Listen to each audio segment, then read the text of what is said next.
नमस्ते, स्वागत है आपका आपके अपने चैनल डिवाइन मैसेंजर पर। आज से बाय द डिवाइन ब्लेसिंग्स हम एक सीरीज़ स्टार्ट करने जा रहे हैं और जो है आकाशिक की सीरीज़, आकाशिक रिकॉर्ड्स की सीरीज़। थंबनेल आपने देख लिया होगा, टॉपिक आपने देख लिया होगा। तो मुझे बाकायदा 3-4 दिन से ना इतना ज़्यादा पुश मिल रहा था कि जो है हम आकाशिक रिकॉर्ड्स की सीरीज़ आपके लिए लेके आएँ। इंटेंशन जस्ट इतना है कि आकाशिक के माध्यम से हम कर्मा को समझ पाएँ। तो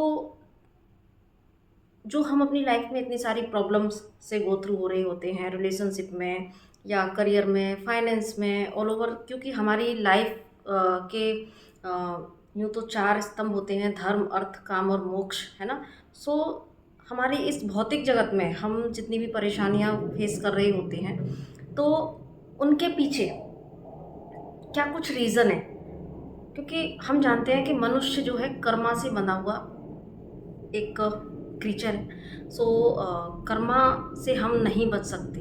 तो हम जाने में, अनजाने में अपना जितना हमारा कॉन्शियसनेस होता है उसके अकॉर्डिंग भी जो हमसे कर्मास बनते हैं, है ना? तो उसके बेस पर हमारी न सिर्फ ये लाइफ टाइम बल्कि हमारी नेक्स्ट लाइफ टाइम भी जो है क्रिएट होती है ना? कहीं न कहीं क्या होता है कि हमारा आज के इस समय में किया गया एक-एक कर्म हमारी आगे आने वाली लाइफ को बनाता है। हम जानते हैं जिस तरह से कि कर्मा जो होते हैं हमारे प्रारब्ध कर्मा, हमारे संचित कर्मा। आज जो हम कर्म कर रहे हैं तो एक बीज हम रोपित कर रहे हैं और वो बीज जब एक वृक्ष बनता है, पहले पौधा बनेगा, फिर किसी बर्थ में जाके वो वृक्ष बनता है, फिर वृक्ष से कभी जब उसको भोगने का वक़्त आता है तो वो बन जाता है फल। और जब वो भोगने का वक़्त आता है, चाहे आपके अच्छे कर्मा हो, चाहे आपके बुरे कर्मा हो, वो हमको ज़रूर से भोगना ही पड़ता है। तो आकाशिक की विद्या जब डिवाइन ने मुझे दी, तो सबसे पहले मैं उनके लिए बहुत ग्रैटिट्यूड में हूँ कि इस डिवाइन विद्या के माध्यम से बहुत सारे लोगों के हमने आकाशिक देखे, मतलब डिवाइन ने हमसे दिखाए, हम तो जस्ट एक टूल है। ये विद्या नवाज के डिवाइन ने हमारे ऊपर खुद बहुत बड़ा उपकार किया है। और इसके माध्यम से न सिर्फ मैंने अपनी लाइफ की बहुत सारी समस्याओं से निजात पाई, कर्मा को समझने में मुझे बहुत हेल्प मिली, और साथ में मैंने जितने भी मेरे अब तक 3-4 साल का जो सफ़र है, तो इसमें हमने बहुत सारे जो है आकाशिक देखे, और उनके बेस पर जो लोगों की जो हीलिंग हुई, लोगों की लाइफ में जो चेंजेस आए, लोगों ने जो कर्मा को समझा, वहाँ से बड़ी खुशी मिलती है कि यस, लोग यहाँ से अवेयरनेस में आते हैं। तो इसलिए मुझे आकाशिक रिपोर्ट्स जो है बहुत अच्छी एक विद्या लगती है, जिससे कि हम समझ सकते हैं कि हमें अपने हमें अपना आने वाला अगर समय अच्छा करना है, आने वाली लाइफ टाइम अच्छी करनी है, तो जो है हमें अपने इस प्रेजेंट पर भी ध्यान देना है। बेसिकली हम ये नहीं कहेंगे कि हम आगे का सोच के चलें, हम इतना ज़रूर कहेंगे कि क्योंकि हम हीलिंग के फील्ड में हैं, तो हम हमेशा प्रेजेंट मोमेंट को ही मेंटेन करने के बारे में कहते हैं। अगर आप अपने प्रेजेंट मोमेंट को बहुत अच्छे से अपना जो रोल है वो बहुत अच्छे से निभाएंगे, एक अवेयरनेस के साथ में निभाएंगे, तो डेफिनेटली आपका फ्यूचर भी अच्छा होगा। इस लाइफ टाइम में और आगे वाली आने वाली लाइफ टाइम भी आपकी बहुत अच्छी जाएगी। और इनफैक्ट हम तो यही कहेंगे कि हर व्यक्ति ईश्वर से जुड़े और ईश्वर से जुड़ के और मोक्ष की तरफ आगे बढ़े। ये एक जर्नी है।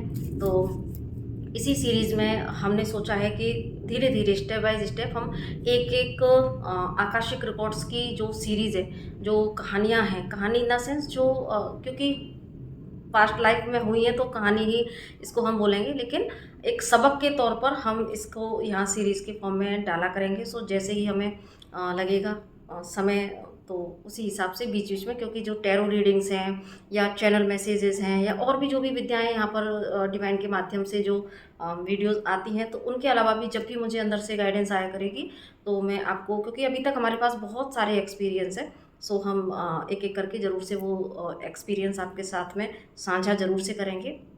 तो मुझे विश्वास है कि आप इससे बहुत कुछ सीखोगे और कर्मा के प्रति अवेयरनेस में ज़रूर से आएंगे, और ये समझेंगे कि यस, हमें अपना एक एक कदम कितना मैच्योरिटी के साथ में, विजडम के साथ में हमें जो है आगे चलना चाहिए। सो अ, अभी ये वीडियो क्योंकि रेफरेंस वीडियो है, सो इसीलिए यहाँ पर ये थोड़ा-सा लंबा हो सकता है। उसके बाद में जस्ट हम सिर्फ़ आकाशिक रिकॉर्ड्स के बारे में बातें किया करेंगे।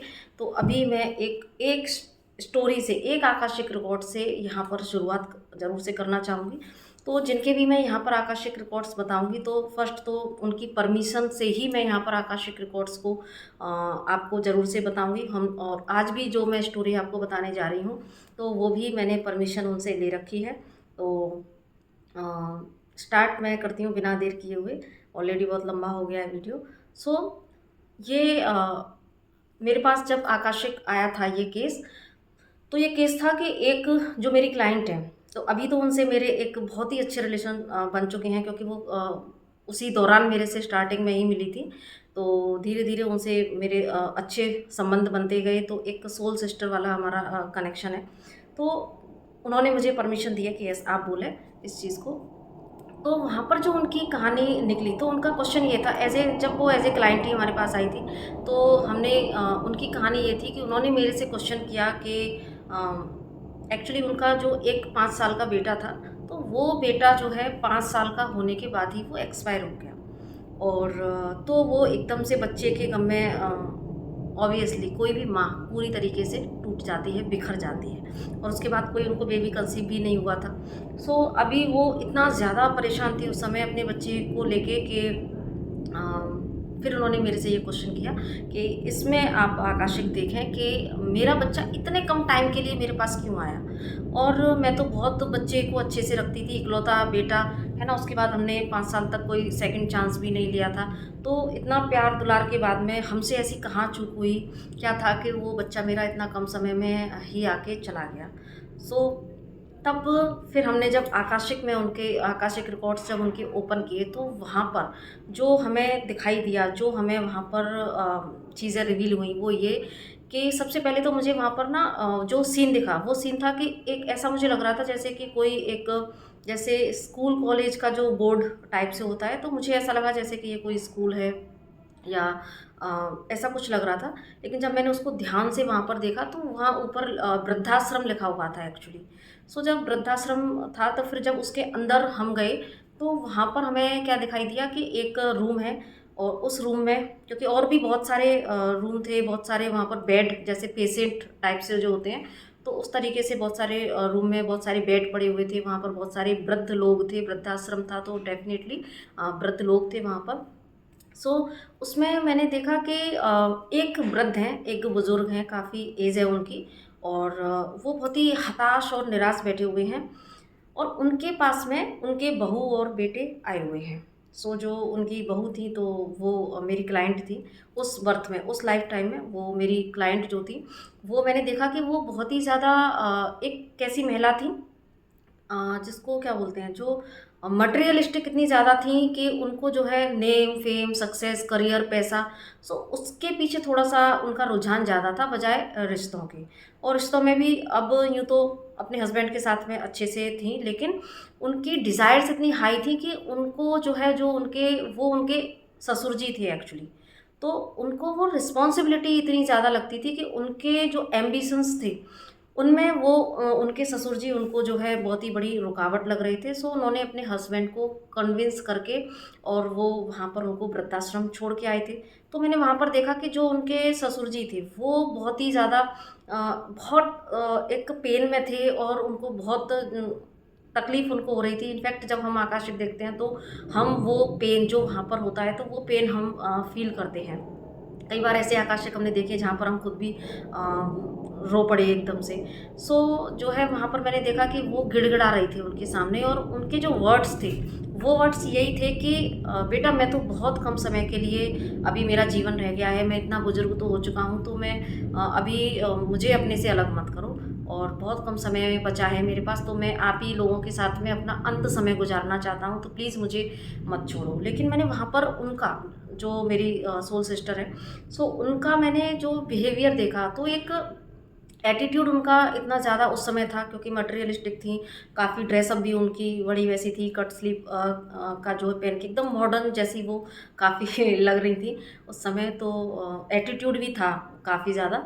सो उस एटीट्यूड में मैंने देखा कि वो जो है उनको उस तरीके से नहीं डील कर पा रही थी, और वो एक्चुअली इतनी ज़िद पे अड़ी हुई थी कि नहीं, मुझे जो है आपको हम यहीं पे आ जाया करेंगे, या हम आपको जो है पैसा भेज देंगे, ये हम मतलब जिस तरीके से वो उनको मैनिपुलेट कर सकती थी।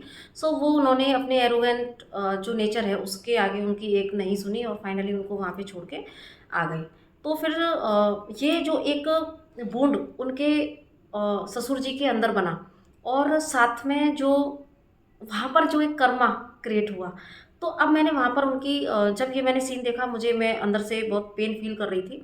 तो फिर मैंने वहाँ पर उनकी जो ससुर जी थे उनकी सोल से वहाँ पर मैंने ये पूछा कि इस कहानी का, इस जो सिनेरियो का एक्चुअली तो इनके बेटे से क्या संबंध है?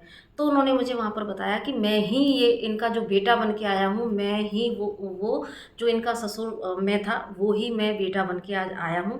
क्योंकि मैं इनसे बार-बार गुहार लगा रहा था कि मेरे पास ज़्यादा समय नहीं है, मैं बुज़ुर्ग हो चुका हूँ, तो मुझे जो है थोड़ा अपने बहू-बेटों के साथ ही रहना है। तो एक्चुअली वो अकेले थे, उनकी वाइफ़ नहीं थी, तो और बच्चों से जो है एक अटैचमेंट जो उनको जो बुढ़ापे में थोड़ा-सा और ज़्यादा भी हो जाता है।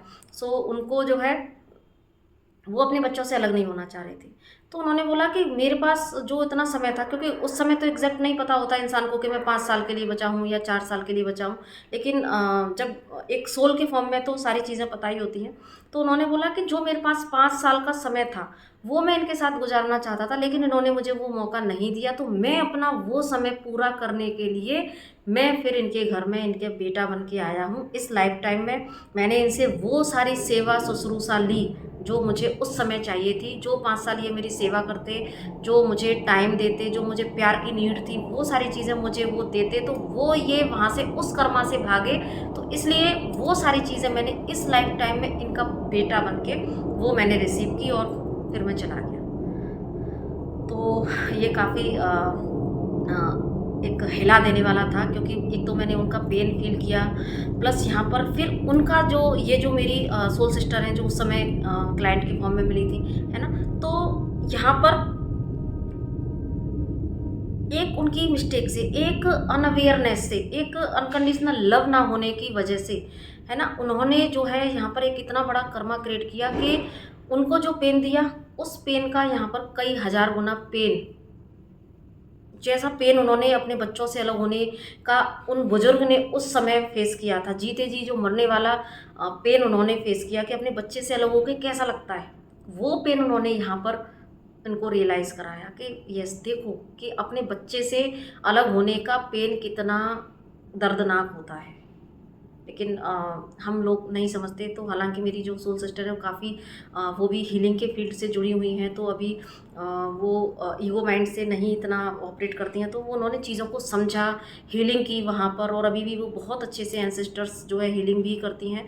सो यहाँ पर बेसिकली हम यही कहना चाहेंगे कि देखो इस तरीके से कर्मा काम करते हैं कि उनको जो अपना कर्मा पेंडिंग था, देखो हम कभी भी अपने कर्मा से नहीं बच सकते। जो कर्म हमें दिए हैं रिश्तों के रूप में, है ना, तो वो हमको ज़रूर से निभाने ही पड़ते हैं। तो जब भी हम अपने कर्मा से भागेंगे तो हमें कर्मा हमारा पीछा कभी नहीं छोड़ता, वो हमें जो है अपना भरपाई ज़रूर से करके रहता है। और इनफैक्ट कर्मा एक ऐसी चीज़ है, जैसा हमने बताया कि एक बीज के रूप में रोपित होता है और फल के रूप में हमें मिलता है, तो ब्याज सहित हमको कर्मा मिलता है। सो बेहतर होता है कि हम अपनी रिस्पॉन्सिबिलिटी से ना भागेंगे। जिस वक्त हम अपनी रिस्पॉन्सिबिलिटी से भाग रहे होते हैं, तो वो रिस्पॉन्सिबिलिटी आपके पास कई गुना होके मिलती है, और आज नहीं तो कल जो है किसी ना किसी बर्थ में आपको उनका भुगतान करना ही पड़ता है। सो वो पेन भी कई गुना होके आता है। सो यहाँ पर आपने देखा, मैं इसके माध्यम से उन सभी लोगों से भी यही ज़रूर से एक प्रार्थना करना चाहती हूँ कि भाई अपने रिश्तों की रिस्पॉन्सिबिलिटी से कभी ना भागें।